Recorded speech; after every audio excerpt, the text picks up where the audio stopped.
Starting this fall, the City of Elmhurst will begin a citywide water meter changeout project requiring all residential and commercial water meters to be replaced.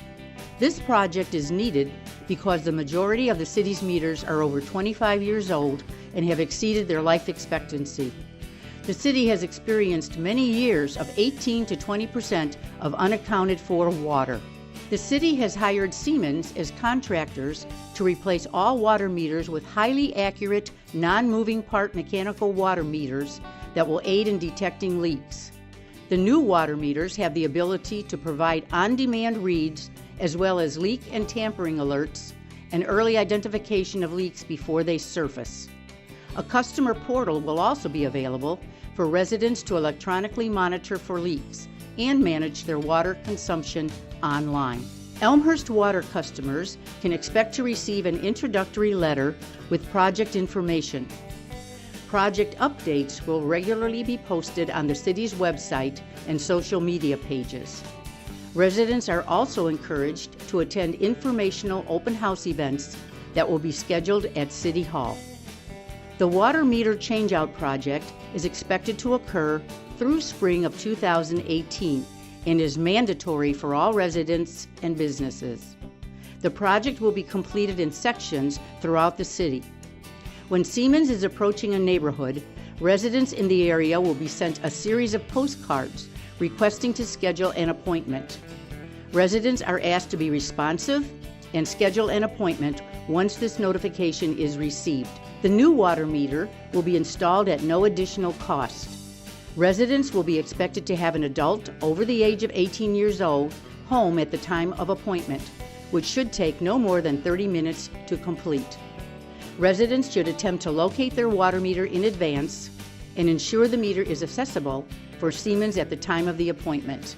On the date of the water meter changeout, the resident should take precautions and look for the logo on the installer's uniform and vehicle and make sure the installer's ID is visible before allowing the installer to enter the home. All of Siemens installers will be identified with an ID badge and will be driving marked vehicles. They will also be wearing project shirts with the project logo. Once the installer enters the home, residents will be asked to guide the installer to the location of the water meter. The installer will take the following steps to complete the water meter changeout. First, the installer will turn the water off at the main valve. Then the installer will exchange the old meter with the new meter. The installer will then turn the water back on, confirm proper flow direction, and inspect the installation to make sure no leaks are visible. The installer will connect the communication wire to the new meter and test to make sure a meter reading can be obtained. Finally, the installer will ensure that the work area is clean around the new water meter before leaving. During the installation process, the installer will take pictures of the old and new water meter. Once the water meter installation is complete, the installer will give the resident information on how to read the new meter and gain access to an online program called WaterSmart. WaterSmart is an online portal where residents can view account information, monitor daily water consumption, detect leaks, and set up notification alerts. The installer will also give the resident information on how to complete a customer service survey. Once the water meter is replaced, residents will receive a bill that will look the same as previous bills, but will include any remaining water use on the old meter, along with any cumulative use on the new meter. All subsequent bills will only include use from the new meter. A noticeable difference in the new bill will include uses registered in gallons versus cubic meters. Any billing questions should be directed to the city's utility billing department by calling 630-530-3111. The City of Elmhurst would like to thank all water customers for their cooperation during this important city project. Please visit www.elmhurst.org/water-meter-changeout for more information and to find out what area Siemens is currently working in. For questions on the installation process, please contact Siemens at 866-260-3176.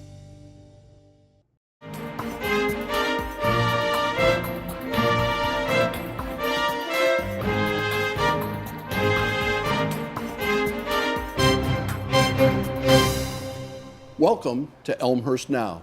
I'm Ken Bartels, your host, and we find ourselves in the Elmhurst Public Library, the award-winning Elmhurst Public Library, and we're in the Makery, in the lower level. Now you might ask, what is the Makery? Well, I have three guests today who are going to help answer that question for you. And I'm going to have them self-introduce, and Marcy, we'll start with you. Hi, I'm Marcy Rodriguez, and I'm the Assistant Director here at the library.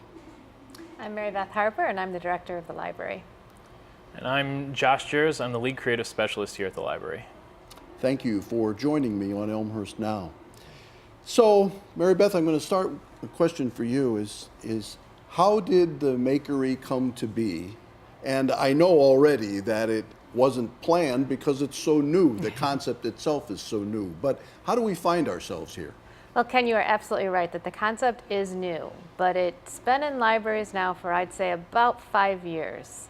Libraries have been exploring makerspaces and putting in creative design spaces for their patrons, and we kind of looked around at what was going on at other libraries around us and saw many of our contemporaries putting in makerspaces and thought it would be a great addition to this community. So we started planning for it, I would say, around 3 years ago, and between planning and fruition, here we are. And so how long has it been open, Josh? We opened in June. We had a little soft opening in May, and we had our grand opening in June. And since then, we've been open. Yeah. So what's all down here? We have all kinds of great equipment. We have a laser cutter, we have 3D printers, we have an embroidery machine. We just have a wide variety of tools that people are able to use, soldering tools, all kinds of equipment. Also, we have some iPads for people to use down here as well. There's so much, too. We have 10 sewing machines. We have a Carvey CNC little router. All sorts of little miscellaneous odds and ends for people to just get their hands on and use. Now, as a lead creative specialist, you know how to operate all these things? I had to go through and find out. The first kind of year of the space was me looking around, finding what other maker spaces had, how they would fit in our community, and if it was worthwhile for us to get them. And including that, it took learning those pieces of equipment and putting them into our space. So yeah, I learned a lot of them along the way, but I'm no means an expert on every single piece here. And that's why we have a bunch of staff members here, and we kind of diversify what we're all experts on. So some of us are better on the sewing machine, some of us are better on the laser cutter, but between all of us, somebody's an expert on something. So at some point in time, the library strategic plan included conversations about a space like this. Mm-hmm. Can you recall some of the conversations? Was there skepticism in terms of, gee, nobody will come, it won't get used? I mean, the library itself is so successful and respected that on one level, probably anything you do will be successful. But you have those kind of concerns? You know, I can't recall that, and what I can tell you is our board was incredibly supportive from the beginning. We had to introduce them to the concept of what a makerspace is, and as soon as they heard about it, they were very excited about the idea. We did go and do a lot of looking at other makerspaces, and it had been buzzing around the library world for quite a while, so we had sort of, those of us who read journals and know what's going on had been hearing about these spaces. And when we brought it to the board was really overwhelmingly supportive and incredibly excited about the space. So I can't say there was a lot of skepticism. It was really a natural thing. And I will tell you that this has been one of the projects that I've worked on in my career where staff was so excited about it. I think from the very beginning there was so much buy-in, and we did a lot of lead-up programs. We did a lot of maker-type programs with our staff in other areas of the library before this was open to get them used to that whole maker culture, and people just enjoyed it, really enjoyed it. So I think everyone was so excited about seeing this space finally built. So is this larger or smaller or about average for the makeries in the area? I'd say we're a bit larger. There are some maker spaces that our size. There are ones that are bigger, but those are usually maker spaces that are solely maker spaces. They're not inside a library. And a lot of maker spaces that are just inside libraries are either half the size of ours or much, much smaller, sometimes encompassing just a single room. So what's been the patron response? I mean, you've been open a little while. What was day one like? I would say overwhelmingly positive. People are very excited about the space. They're pleasantly surprised to see all the equipment that we have down here, and are just excited about all the possibilities of things that they can come and create, from etching on the laser cutter to embroidering, using the embroidery machine. I will say people have just been overwhelmingly excited. We average about 50 to 60 people a day in the space. Sometimes it feels like they come all at once because it gets very busy depending on the time of the day, but overall I would say people are just really happy with the space. Was there a series by which things were introduced? For example, did you start out with these 3 things and then progress to 3 more things? Was there a schedule? When the space opened, we have almost everything that we have now. Okay. But when we were training staff, it was really important to introduce one thing at a time, because throwing everything at the staff all at once, and if you've ever tried to take on multiple things at the same time, you know it's really difficult to learn multiple things all at the same time. So introducing them one at a time that way, slowly purchasing things and training people up on them really, really helped out learn everything pretty well. So, what's the most popular? The laser cutter, Yeah, The easily. laser cutter. by far. We even had to put in a reservation system for the laser cutter, just because we would have 2 or 3 people coming in at the same time to wanting to use the machine. Over the start of December, it was booked solid, then all the hours that we were open. Well, I went on the website and I was looking, and the website says I don't remember what, but whatever it was in use. And if I wanted to use it, I needed to wait until tomorrow at 4:00. I mean, it was just amazing. The fact that you So, could find a reservation tomorrow at 4:00 That's pretty. is pretty amazing in well, itself. that's only an example. I Yeah. probably don't remember that. But all right, after the laser cutter, I would say the Cricut machines, definitely. They're electronic cutting machines, so they can cut out vinyl or paper and stuff like that. People really use them a lot for heat transfer vinyl. So they'll cut out the vinyl and they'll put it on bags or T-shirts or hats or clothing like that. so individuals and groups can be accommodated, right? I mean, a small group could come in here, work on a project together. Yeah. Oh, absolutely. Yes. Okay, and is that happening too? Yeah, all the time. Okay. We do see that. We see a lot of creative flow back and forth between people in the space too. And one of the things that I've really noticed about the space is I'm not going to say the only space in the library, but really a major space in the library where people actually share a lot of information.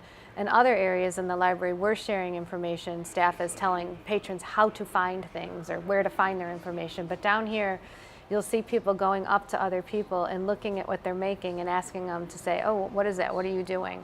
And people are more than happy to explain about what they're doing, and they like to share their ideas. So we're finding this really great collaboration in the space. So groups working, and then other people actually forming groups or forming interest groups down here while they're actually working. So what about training and materials? And I'm going to come back to this later in the program, but I show up and I want to do laser cutting. Pretty unlikely that would be the case, but what kind of training do I need, or what kind of training can I access? Well, our website is a great place to start.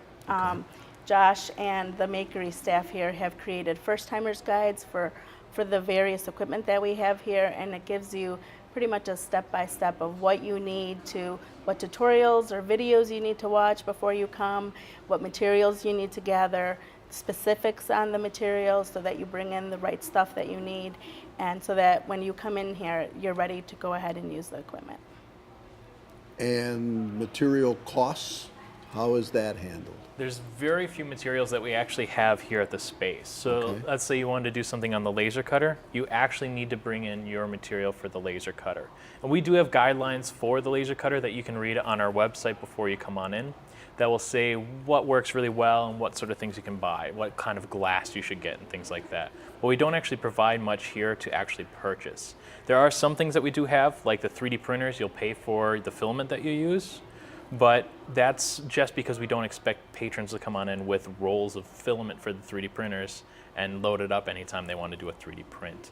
It also lets us do a lot more 3D prints at the same time, or similar to buttons. We don't expect people to come in with all the button materials. So we have all the metal backing pieces and the actual pins for the buttons, but we don't provide the art. Obviously, people come in and they can create their own art or bring already cut out pieces of the art to put into the buttons.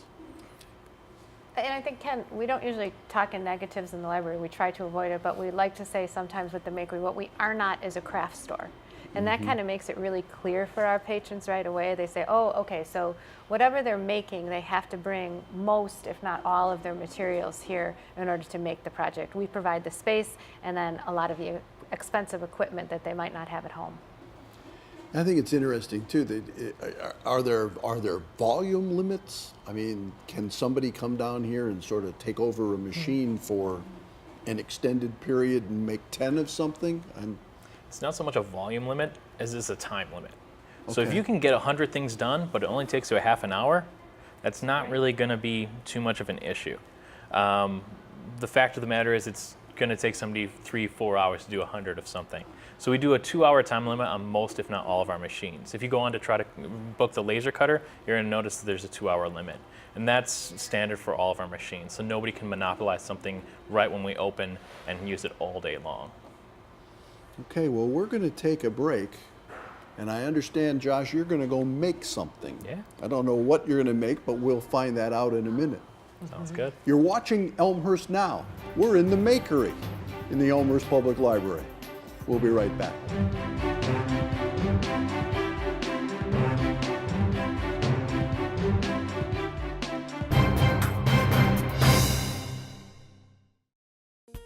Have you visited the Elmhurst Public Library lately?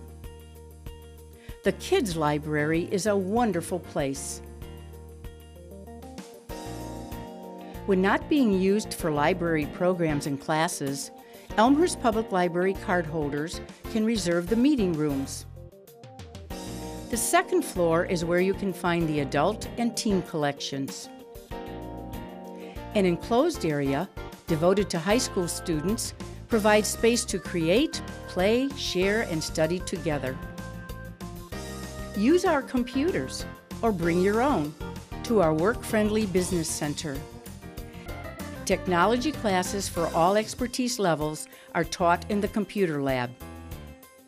High-quality audio and visual equipment in the Creative Studio gives you the opportunity to create, record, make, and invent. You can produce real items with a 3D printer and poster printer. Study rooms provide space for studying on your own or working with others. The larger gathering room is available to reserve by Elmhurst Public Library cardholders. Our convenient book drop and drive-up window make picking up and returning library materials a breeze. Don't forget, Elmhurst Public Library is always open online at elmhurstpubliclibrary.org.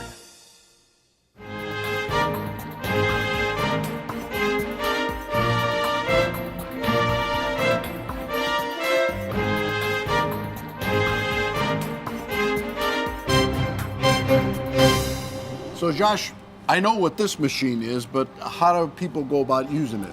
Well, Ken, you have to bring in your shirt, and that's the biggest thing.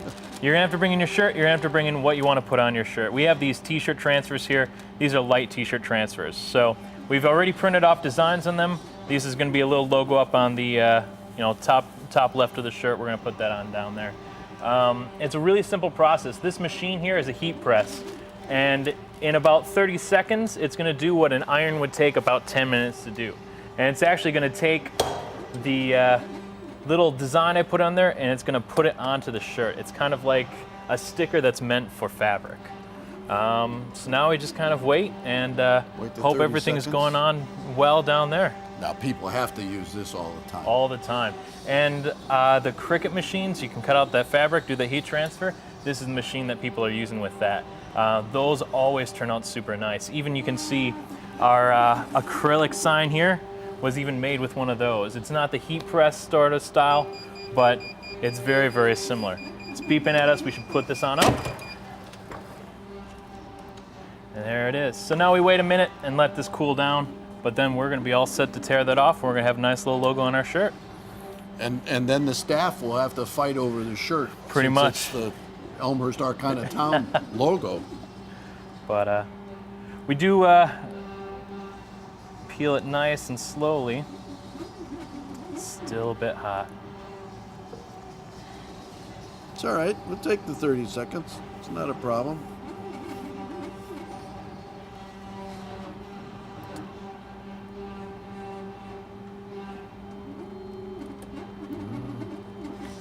Looking good.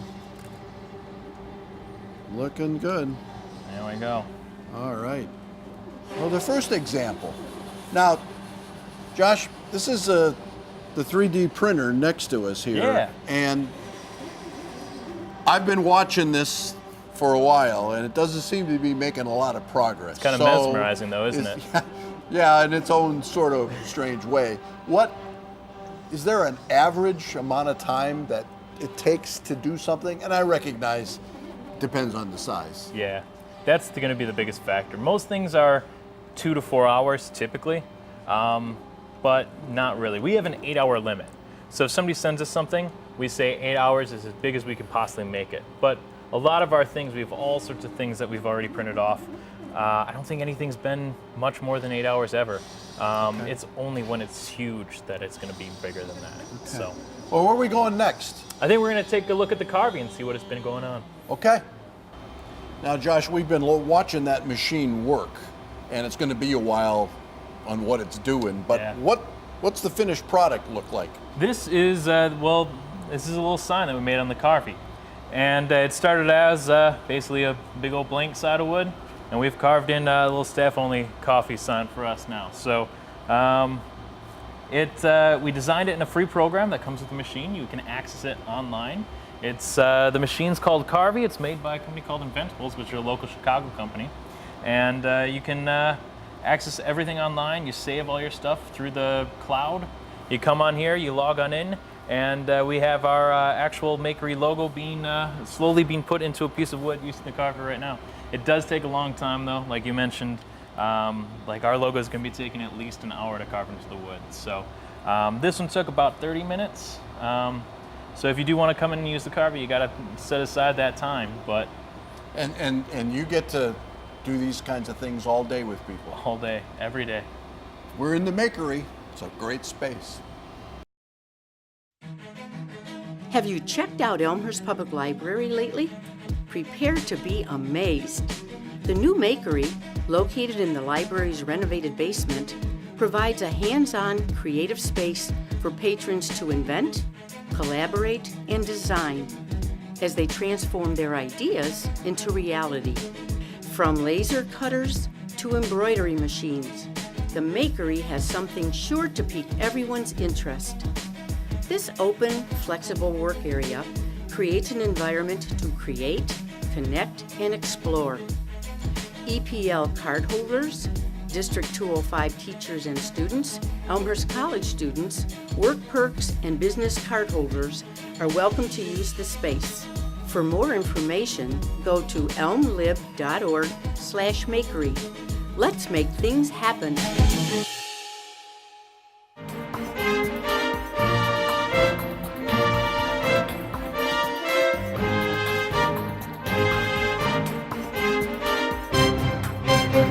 Welcome back to Elmhurst Now. We're in the Makery in the Elmhurst Public Library.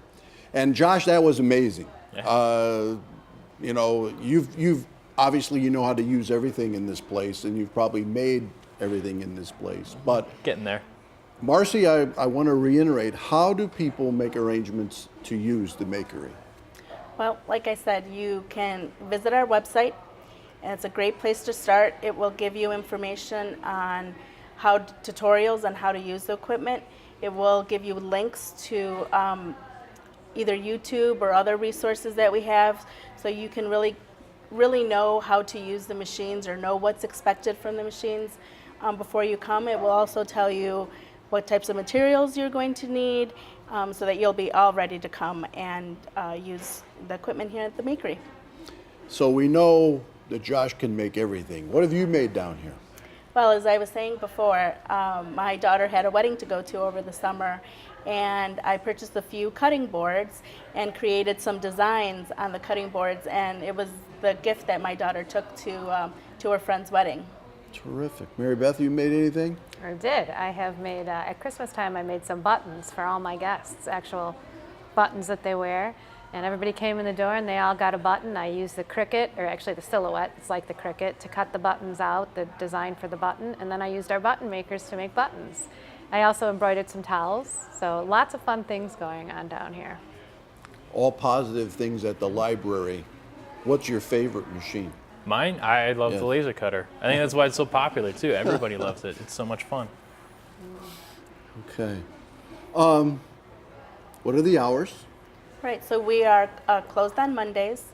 On Tuesdays, we are open from 12 to 8:30. Wednesday, 12 to 5. Thursday and Friday, we're open from 12 to 8:30. On Saturday, 9 to 4:30. And Sunday, 1 to 4:30. And the website address? I'm going to put that over to Josh. Yeah, you can. The Elmhurst Public Library website is elmhurstpubliclibrary.org, Right. or you can go straight to the Makery at elmlib.org/MAKERY.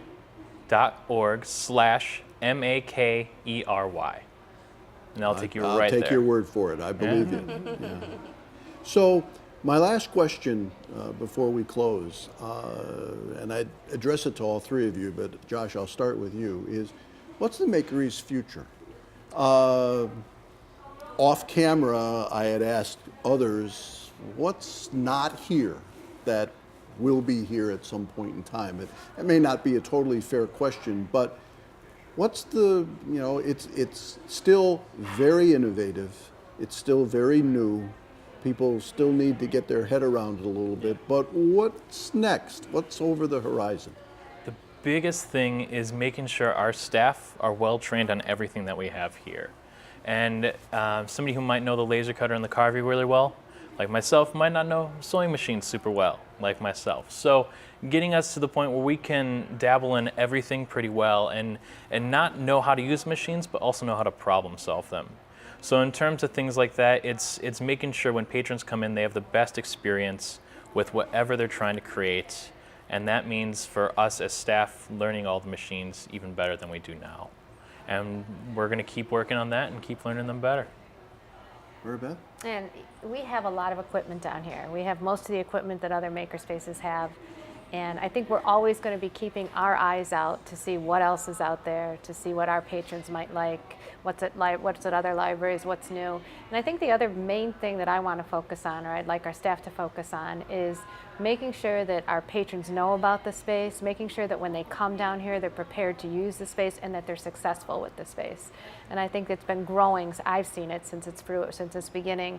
We've just been slowly, people are coming down here. I'm seeing more and more being created. I'm seeing the groups come down, and maybe at first when they didn't know what this space was all about or how to use it, now we're seeing them actually using it. So the future is educating our patrons more and more about how to use this space. Marcy, what do you think? Well, I'd like to see us increasing the number of classes and things that we offer for patrons. We've kind of started to dabble in it just a little bit as we're kind of getting used to our new space, but we're hoping to expand that. Well, as I hope our viewers have seen, this is just another wonderful part of the Elmhurst Public Library, which of course has a reputation second to none in the area and the state of Illinois, and the three of you continue to make that so. So thank you for joining me on Elmhurst Now. Thank you. Thank you. For my guests and for myself, Ken Bartels, this has been Elmhurst Now from the Makery in the Elmhurst Public Library. Thanks for watching, and we'll see you again.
Have you checked out Elmhurst Public Library lately?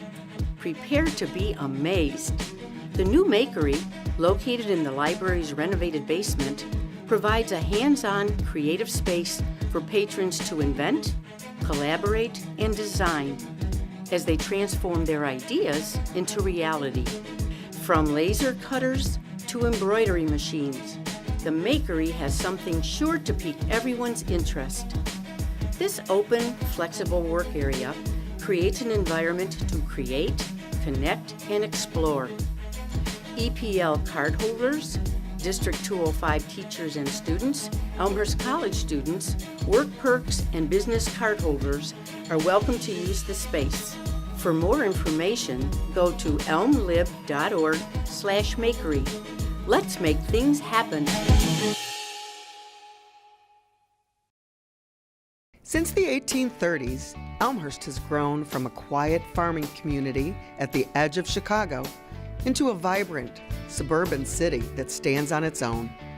Much has changed since those early days.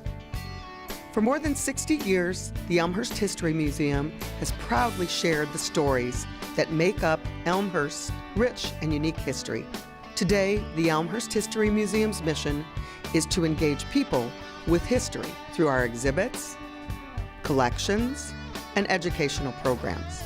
The museum presents a wide variety of exhibits annually, including original exhibits planned by our staff, as well as national traveling exhibits from other institutions on a full range of history-related topics. The museum's award-winning exhibit on Elmhurst history in the second floor gallery is an innovative and fascinating look at the story of Elmhurst. Beyond exhibits, our programs and special events actively connect people with history through interesting lectures and tours, fun family activities, exhibit sneak previews, and large-scale special events like the annual Museum Day celebration. Our school programs provide hands-on interactive ways to learn about history. Children love to take part in the immersive experience at our Churchville one-room schoolhouse, led by a schoolmarm from the early 1900s, as well as participate in old-fashioned games and I Spy activities during field trips to the museum. There's always something new to see and do at the Elmhurst History Museum, so be sure to stop by soon at 120 East Park Avenue in downtown Elmhurst. The museum is located in the landmark Gloss Mansion, just across from the Elmhurst Metro Station. The Elmhurst History Museum is open Sunday and Tuesday through Friday from 1 to 5 p.m. and Saturdays from 10 a.m. to 5 p.m. Admission is free. For more information, please visit our website at elmhursthistory.org.